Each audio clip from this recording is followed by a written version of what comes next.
राधे राधे, जय श्री कृष्णा। मैं अर्चना आज आपको माघ मास महात्म्य का 16वां अध्याय सुनाऊंगी। 15 अध्याय मैं पहले ही सुना चुकी हूँ। अगर आपने नहीं सुने हैं तो आप सुन सकते हैं।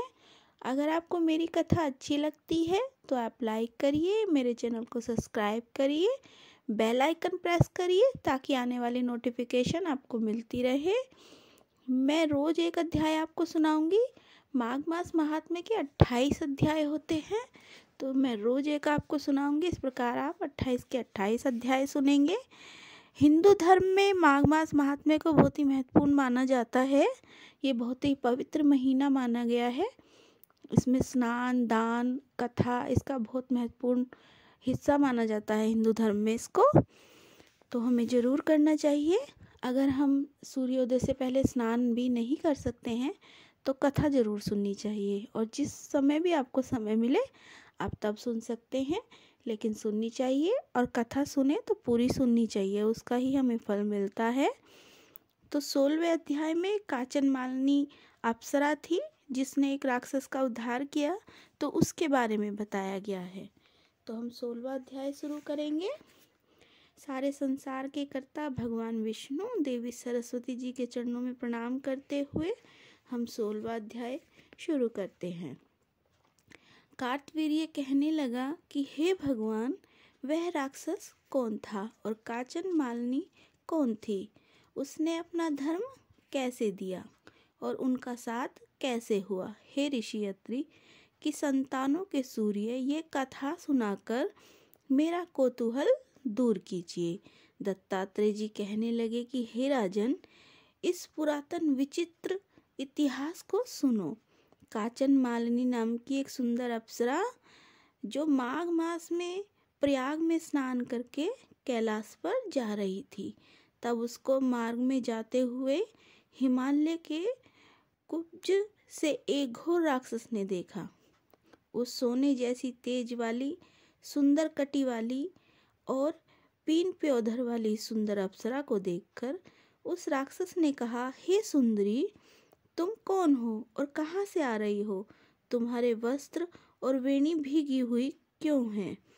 तुम आकाश मार्ग से कहाँ जाती हो और किस पुण्य के प्रताप से तुम्हारा शरीर ऐसा तेजस्वी और रूप ऐसा मनोहर है? तुम्हारे गीले वस्त्र से मेरे मस्तक पर गिरे हुए एक बूंद जल से मेरे क्रूर मन को एकदम शांति हो गई। इसका क्या कारण है? इस जल की क्या महिमा है? तुम बड़ी शीलवती प्रतीत होती हो, इसका कारण मुझसे कहिए। अप्सरा ने कहा कि हे राक्षस, सुनो, काम रूपणी अप्सरा हूँ। मैं प्रयाग में संगम में स्नान करके आ रही हूँ, इसी से मेरे वस्त्र भीगे हैं। अब कैलाश पर जा रही हूँ जहाँ पर श्री शिव निवास करते हैं। त्रिवेणी के जल से मेरी सब क्रूरता दूर हो गई, जिसके पुण्य के प्रभाव से मैं इतनी सुंदर और पार्वती जी की प्रिय सखी हुई। सो आश्चर्य देने वाला उदाहरण मुझसे ब्रह्मा जी ने कहा था, सो सुनो। मैं कलिंग देश के राजा की वेश्या थी। रूप, लावण्य और सुंदरता में अपूर्व थी। मेरी सुंदरता पर सारा नगर मोहित था और मैंने अनेकों प्रकार के भोग भोगे। अनेक प्रकार के वस्त्र, आभूषण, घर में कोई कमी नहीं थी इन चीज़ों की। कई कामी पुरुष आपस में स्पर्धा ही से मृत्यु को प्राप्त हो गए। इस तरह उस नगर में बड़ी सुंदरता से यौवन व्यतीत हुआ और मैं वृद्धावस्था को प्राप्त हो गई। तब मेरे मन में विचार उत्पन्न हुआ कि मैंने अपनी सारी आयु पापों में ही व्यतीत कर दी। धर्म का कोई कार्य, दान, तप, यज्ञ आदि नहीं किया। शिव या दुर्गा जी की आराधना नहीं की, न कभी भगवान विष्णु का पूजन किया। इस प्रकार अशांत चित्त से मैंने एक ब्राह्मण की शरण ली जो वेदों का ज्ञाता और ब्रह्मनिष्ठ था। मैंने उससे पूछा कि मेरा निस्तार किस प्रकार हो सकता है। साधु सज्जन अच्छे और बुरे सभी पर दया करते हैं, इसलिए मुझ दीन पर भी कृपा करके मुझे कीचड़ में डूबी हुई को पकड़ उबारिए। क्षीर सागर क्या हंस को भी ही दूध देता है, बत्तख को नहीं देता। तब वह ब्राह्मण राजा का पुरोहित इन सब बातों को सुनकर मुझ पर दया करके कहने लगा कि तू ब्रह्मा के क्षेत्र प्रयाग में जाकर माघ मास में त्रिवेणी संगम में स्नान कर, परंतु मन में अशुभ क्रिया का विचार नहीं करना।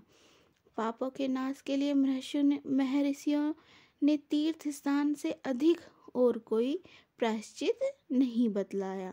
प्रयाग में स्नान करने से तू अवश्य पवित्र होकर स्वर्ग को जाएगी।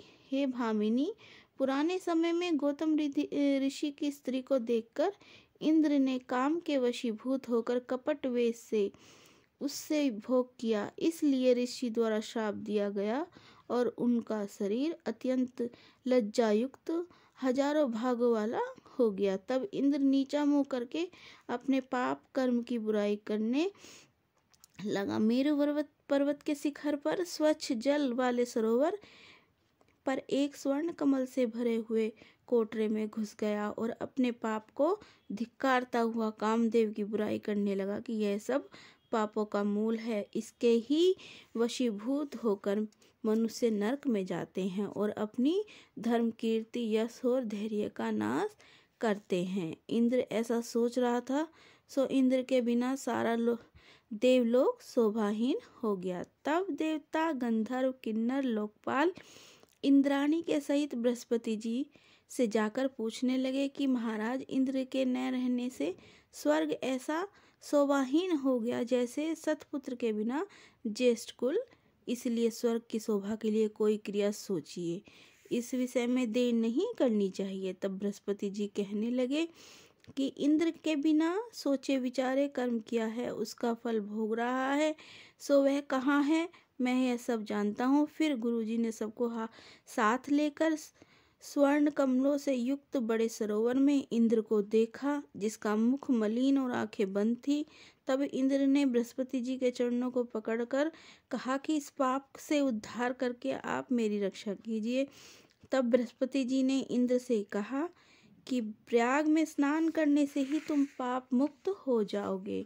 तब इंद्र सहित सबने ही प्रयाग में जाकर संगम में स्नान किया और त्रिवेणी स्नान में इंद्र पाप मुक्त हो गए। तब बृहस्पति जी ने इंद्र को वरदान दिया कि तुम्हारे शरीर में जितने भाग हैं सब नेत्र हो जाए।